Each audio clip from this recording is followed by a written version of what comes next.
Good day mga tirador, welcome back to my YouTube channel. Ngayon po, sasagutin ko yung marami sa inyong nagtatanong kung nasaan na ba si IMPAW at kung ano ang nangyari sa channel namin na Pajaffers. So yung channel po namin Pajaffers ay matagal na pong naging inactive. No? Sa YouTube kasi, kapag 6 months ka na hindi nakapag-upload and hindi ka kumita galing sa ads, no? Pagka nanonood po kayo ng ating YouTube channel, merong ads yan, dyan po kami kumikita. So kapag wala na pong kita, ang nangyayari na de-deactivate na po yung account kung saan pumapasok yung pera. So yung channel namin, 1 year na mahigit walang upload, and si IMPAW, more or less 3 years na po siyang hindi nakakapag-upload. So naging inactive na ito. And around last year, kinausap ko si Pau. Sabi ko, Pau, parang gusto kong mag-YouTube ulit. Pwede ko bang bilhin sa'yo yung YouTube channel? Ang naalala ko doon, bibiling ko kasi yung YouTube. Mga more or less 10,000. Papayag ako, bibilin ko na kasi inactive channel. Pero merong more or less 24,000 subscribers. No? Sayang din yung subscribers para hindi na ako magsisimula from the scratch. And si Pao naman, sabi niya, okay lang, kahit kunin mo lang, walang problema kasi nga, wala na rin talaga yung channel, wala na pong views, and yung subscribers bumabaksak na, and wala na pong kinikita sa ads. So ayun po, kaya ang channel namin na Pajaffers, Pao and Jem and Friends, ginawa ko ng I am Jem Garcia. So dito, i-analyze po natin ngayon yung naging laban namin ni Pao sa isang eliminations para sa chance makalaban si Magnus Carlsen. So ito po sa online eliminations, kasali dito yung mga top players ng Pilipinas, kasama doon si IMPAW and ako. So ito po yung laban namin, ako po yung white and siya po yung black. So ito nag-start with Knight F3, Knight F6, G3, G6, C4, Bishop G7, and dito alam ko na yung plano ni Pau na opening kasi maraming beses na kami naglaban niya ni Pau eh. So D4, castling, Bishop G2, D6, castling, Knight C6. So ito po, mainline lang po lahat ito ng King's Indian and mabilis po namin tinitira. So E5, capture, Bishop G5.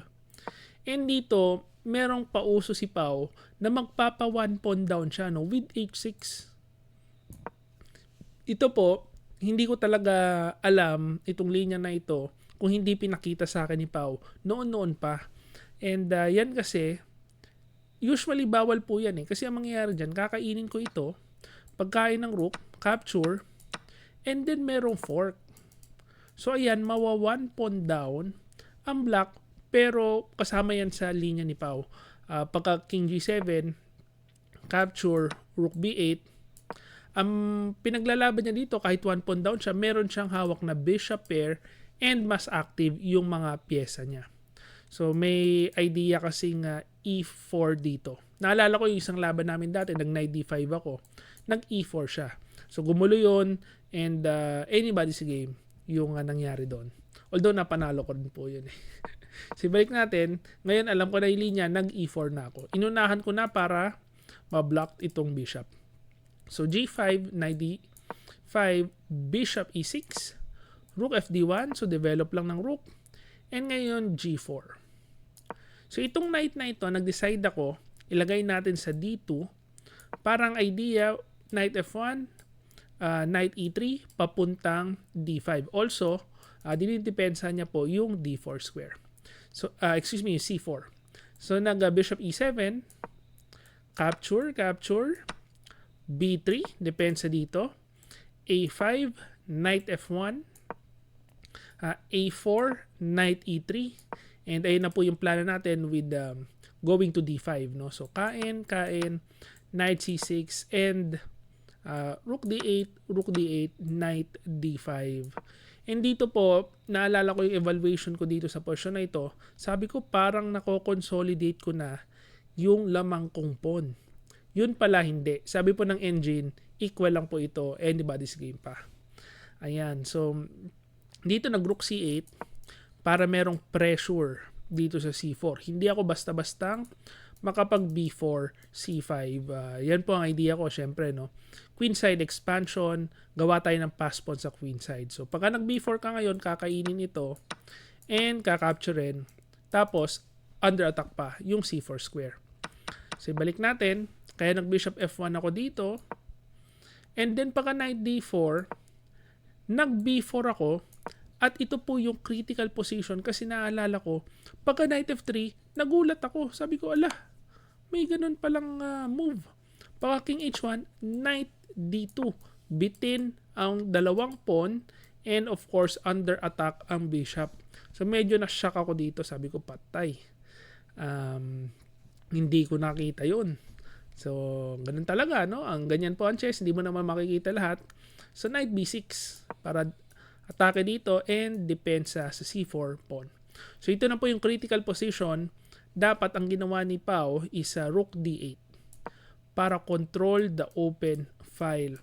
Ngayon, kapag nag C5 ka dyan, continue yung plano na queenside expansion, merong rook D4 na napakalakas fork dito. And pagka B5, hindi po ito ang pupuntiryahin kung hindi knight B3, merong fork. And pagkakain dito, babaksak na po lahat ng mga pawn ng white. So, ibalik natin. Ang ginawa kasi nag rook C6 para under attack itong knight and makakain po itong E4 pawn. Pero yan po ay isang fatal mistake. Bakit? Kasi pagka C5 and kinain, nabawi mo nga yung pawn and makakaroon ka ng extra pawn kasi ito ay isang temporary pawn sacrifice. Open naman itong bishop. So may matutuhog yung yung rook dito under pressure and yung bishop biglang lalakas. Ayan, na wala sanang ginagawa. So pagka bishop G2, kumain si Pao, king G1, knight H3 check. Ito na po yung pawn sacrifice pero temporary lang kasi kahit one pawn up ka ngayon, yung B7 mo naman ay under attack. So, pag rook C7, rook A7, babaksak ang B7 and magkakaroon ng dalawang malakas na pass pawn. So, king F8, capture, and then pa king E7, syempre, simple lang po ang idea natin dyan, i-promote itong dalawang pass pawn. So, knight D5, pag kinain dito, kain, and then madali pong gagabayan yung mga pass pawn. So, nag king D8 si Pao, pero nonetheless, ganun pa rin po ang gagawin. B5, knight G5, B6, push lang ng push, knight E4, C6, no? Pakain ito, pero hindi pwedeng kainin kasi mag-promote ng bagong queen. Kaya ang ginawa is knight D6, C7 check, king D7, and ito na po yung last key move with bishop A8 para makapag B7 and B8. Game over ang black. So nag F5, B7, kinain, and then pa king D6.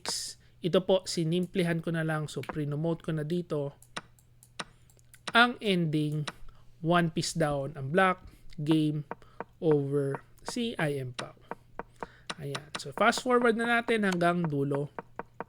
Kasi si Pao, hindi po talaga nagre-resign yan. Meron akong naalala ko nung teammate ko siya.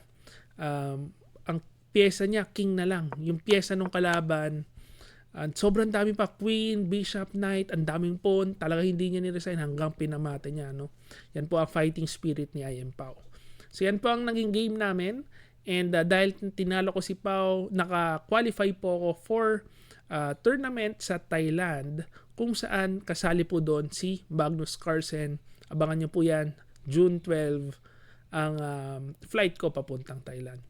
So yan po ang ating game for today. Hopefully nasagot ko na yung mga tanong nyo po, no? Kung nasaan si IM Pao, and sana meron kayong natutunan sa ating game. Kung na-enjoy nyo po yan, please like this video and subscribe to my YouTube channel. See you again next video.